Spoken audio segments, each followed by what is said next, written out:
Sehubungan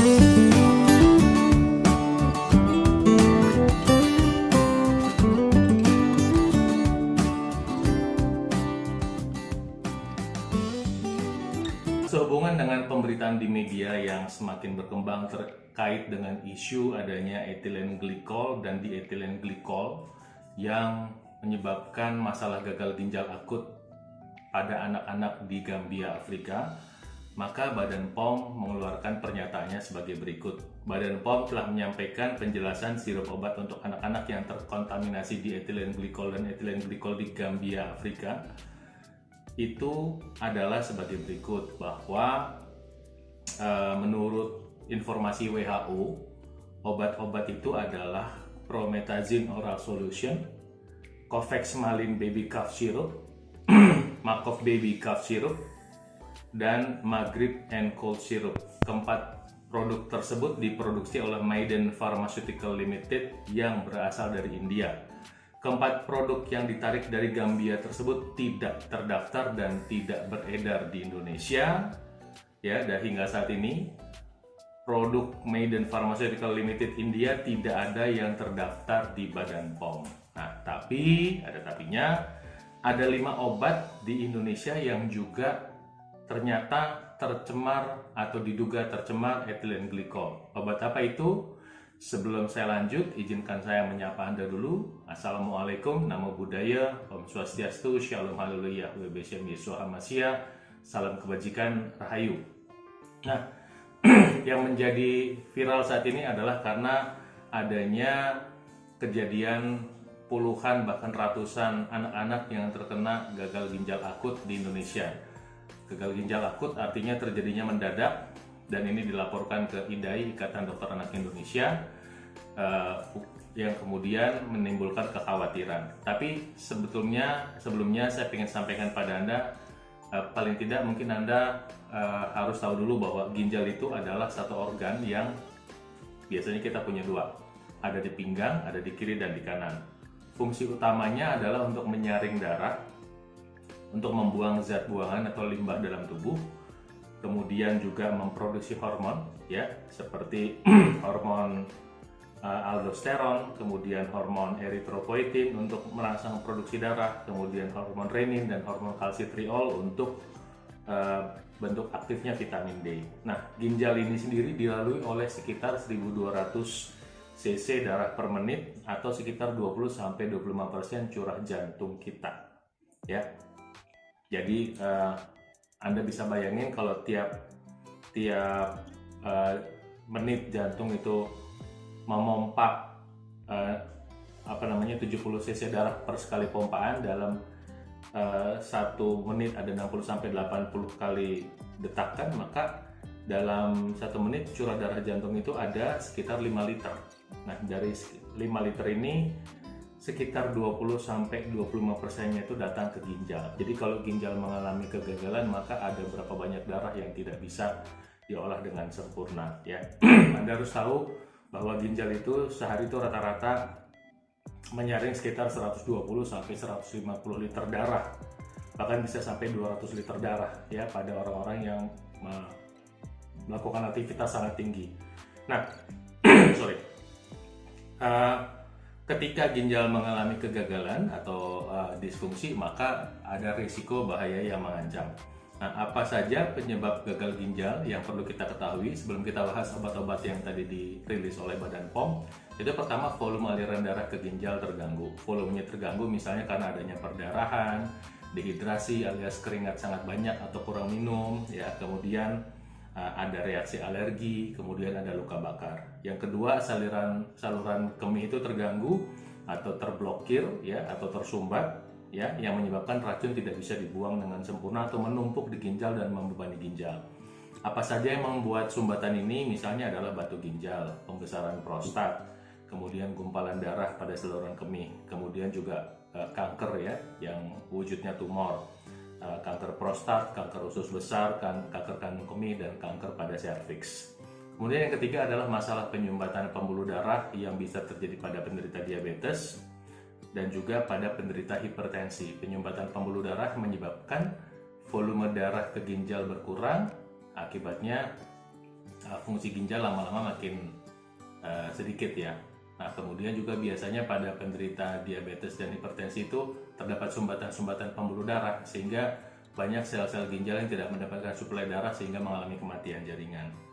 Nah, kemudian yang keempat adalah mengkonsumsi bahan sintetis termasuk minuman dan obat-obatan. Nah, misalnya kalau bahan sintetis pada minuman itu karena ada bahan sintetis pengawet, bahan sintetis perasa, bahan sintetis pewarna, kemudian bahan sintetisnya juga berupa gula sintetis, kemudian juga kafein sintetis pada minuman berenergi ya, sehingga menyebabkan bahan-bahan sintetis ini menyebabkan ginjal bekerja sangat berat untuk membuang bahan-bahan sintetis ini ya.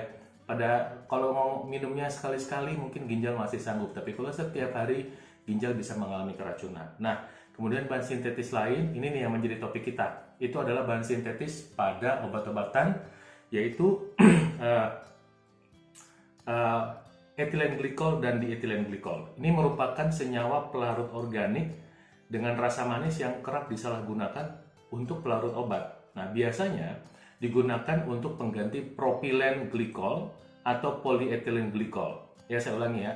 Etilen glikol dan dietilen glikol ini biasanya digunakan untuk mengganti propilen glikol atau polyethylene glikol. Anda yang nggak tahu bahan kimia farmasi mungkin agak puyeng ya. Ya, saya juga berusaha mengingat ceritanya. Yang mengerti ini lebih dalam tentu teman-teman kita ahli farmasi ya. Nah, masalahnya adalah dietilen glikol dan etilen glikol ini mengalami oksidasi ya oleh enzim ya. Ketika masuk ke dalam tubuh, senyawa tersebut akan dioksidasi oleh enzim sehingga menjadi glikol aldehid. Nah, kemudian mengalami oksidasi lagi menjadi asam glikol dan selanjutnya membentuk asam oksalat. Nah, asam oksalat ini kalau mengkristal itu bentuknya seperti jarum tajam. Jadi kayak menyayat-nyayat ginjal. Jadi kemudian asam oksalat juga kelarutannya kecil dan kalau ketemu kalsium akan membentuk garam yang sukar larut, ya. Dan nanti ketika sudah membentuk garam yang sukar larut jadi memadat dan sifatnya tajam, ini bisa lari ke empedu dan ke ginjal. Kalau larinya ke ginjal akan jadi batu ginjal, kristalnya tajam dan ini akan mencederai ginjal, merusak sel-sel pada ginjal. Nah, efek samping etilen glikol ini jika terjadi pada anak-anak yang notabene ginjalnya lebih kecil, ya, dampaknya tentu akan lebih parah ketimbang pada orang dewasa. Nggak hanya merusak ginjal, juga bisa merusak jantung sebetulnya. Nah, yang paling berbahaya adalah kalau sirup ini yang mengandung etilen glikol atau dietilen glikol ini dikonsumsi di negara-negara yang kering, kurang air, kurang minum, ya. Jadi mengalami dehidrasi. Jadi akan mempercepat pembentukan asam oksalat, ya. Contohnya ya di Gambia tadi, di Afrika Barat tadi, ya. Karena efek sampingnya berbahaya, maka dietilen glikol ini sebetulnya, etilen glikol dan dietilen glikol sebetulnya sudah dilarang ketat penggunaannya oleh FDA sejak tahun 1938. Nah, kenapa sekarang bisa ada di Indonesia? Nah, itu pertanyaan kita, ya. Nah, kemudian apalagi yang bisa menyebabkan gagal ginjal, yaitu terlalu sering menahan buang air kecil. Ini poin kelima, terlalu sering menahan buang air kecil.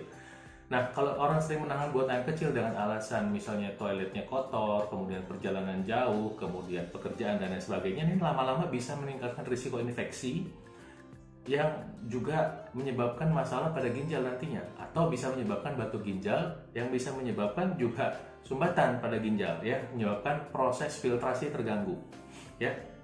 Kemudian yang keenam adalah masalah penyakit genetik atau autoimun, ya. Penyakit autoimun seperti lupus dan nefropati dapat meningkatkan risiko penyakit ginjal kronis. Kenapa begitu? Karena dia menyebabkan terjadinya peradangan dan peradangan menyebabkan terjadinya nanti sumbatan, ya.